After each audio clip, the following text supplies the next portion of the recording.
Hi everyone, in front of me I've got a Nothing Phone 2a and let me share with you how to change the screen timeout on this device. So as you probably saw, my screen turns black a little bit too fast for my liking, so let's change it.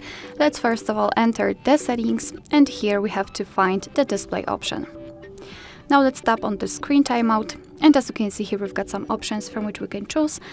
So all you have to do is to tap on the option you'd like to apply. Let me choose 5 minutes. As you can see, it is immediately marked, and after getting back it is also notified right here, which means that from now on, after 5 minutes of an activity, this device will black out.